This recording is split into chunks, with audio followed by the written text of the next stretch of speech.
Party के अध्यक्ष हैं बीजेपी के, और आगे बढ़ने की कोशिश में ऐसे बयान देना ज़रूरी है उनके लिए। ना तो बीजेपी तो ऐसी पार्टी है, वो तो पता नहीं किसको तो बाकी कांग्रेस का जो कोई ये बात कि कुछ विधायक उनके संपर्क में क्या है, संपर्क में तो हर एमएलए आपस में होता ही है, लेकिन संपर्क का मतलब ये नहीं है कि वो अपनी पार्टी को छोड़ के जा रहा हो। मैं ये कहता हूँ कि हमारे साथ भी बहुत से ऐसे हैं। मैं तो बीजेपी में रहा हूँ, बीजेपी के बहुत से एमएलए हैं मेरे संपर्क में। अब मैं ये कहूँ कि मेरे संपर्क में मेरे राजनीति के अलावा भी कुछ चीज़ें होती हैं, सामाजिक चीज़ें भी होती हैं। तो बड़ौली जी को सिर्फ अपनी पार्टी को ये दिखाने के लिए कि मेरे कोई रखो आगे अध्यक्ष के रूप में, एक कोशिश होती है। और जब ये बात उसके दिमाग में ये आ जाए कि शायद नंबर ना पड़े, क्योंकि बाकी जगह तो सभी अध्यक्षों की नियुक्ति होगी, हरियाणा में अभी तक अटकी हुई है, इसलिए उनको लगता है कि शायद नंबर ना आए तो कोई बड़ी चीज़ ढूंढो। बड़ी चीज़ ये ढूंढो कि कांग्रेस के एमएलओ के बारे में कहो कि मेरे संपर्क में है। बड़ौली जी को ये आभास नहीं है कि कांग्रेस बहुत सशक्त पार्टी है। ये तो दुर्भाग्यवश ऐसा रहा कि 11 साल तक संगठन नहीं बढ़ा, इसलिए एक जीत जो निश्चित तौर पे कांग्रेस की जीत थी वो नहीं हो सकी। और मैं ये समझता हूँ कि आने वाला जो चाहे वो महीने की बात हो चाहे 15 दिन की बात हो, जब भी कांग्रेस का संगठन बनेगा, 6 महीने के अंदर अंदर संगठन के बाद कांग्रेस इतनी शक्तिशाली और मजबूत राजनीतिक ताकत बनेगी कि फिर बड़ौली जी से मेरे को पूछना पड़ेगा, अगर अध्यक्ष रहे तो, बन गए तो नए तौर पर, और नहीं बने तो फिर क्या पूछेंगे उनसे।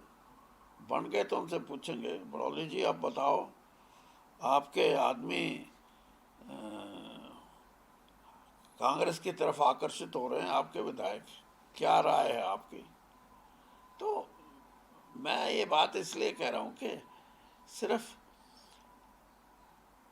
कोई बात कहने के लिए और किसी प्रकार से उस बात का महत्व अपने आप को सुरक्षित रखने के लिए हो तो मैं उस बात को ठीक नहीं मानता। राजनीति में जो भी एक मर्यादित राजनीति है, उसको देखते हुए हमारे को व्यवहारिक रूप से कोई बात बोलनी चाहिए। एक सर, जिस तरीके से आपने संगठन का जिक्र किया, कांग्रेस भी अब सोशल इंजीनियरिंग का फार्मूला लागू करना चाहती है। सुनने में आया कि अब की बार अध्यक्ष जो है वो ओबीसी के तौर पर देखे जा रहे हैं कि ओबीसी के किसी चेहरे को लेकर आए। तो आपको लगता है कि सोशल इंजीनियरिंग यदि अपनाते हैं तो बेटर रहेगा पार्टी के लिए? सोशल इंजीनियरिंग एक फैक्टर है किसी पार्टी को अपने संज्ञान में रखने का।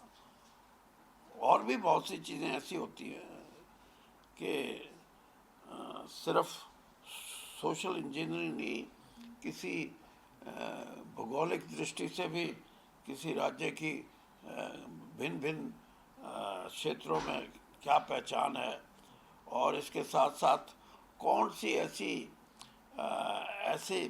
जागरूक समाज है जो राजनीतिक तौर पे जागरूकता के हिसाब से अपने प्रभाव को दूसरे लोगों पे भी छोड़ता है।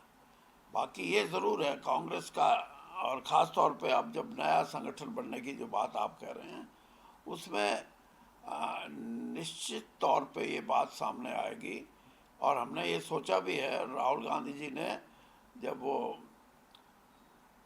यहाँ चंडीगढ़ गए तब ये बात स्पष्ट तौर पे कही थी कि हम समाज के हर वर्ग को अपने साथ जोड़ने की एक कवायद करेंगे, और सामाजिक रूप से भी ये लगे कि जो राजनीतिक कांग्रेस की सोच है वो सारे समाज के लिए, किसी वर्ग विशेष के लिए नहीं है।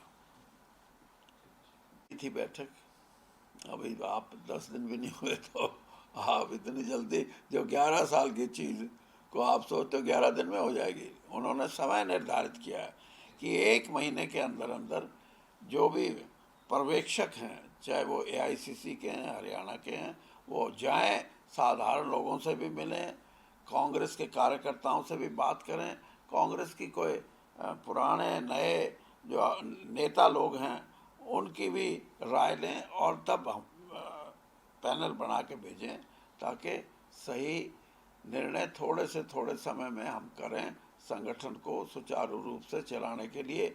उसमें पहली जो कड़ी है, पहली कड़ी में जिला अध्यक्षों की नियुक्ति होगी हरियाणा में।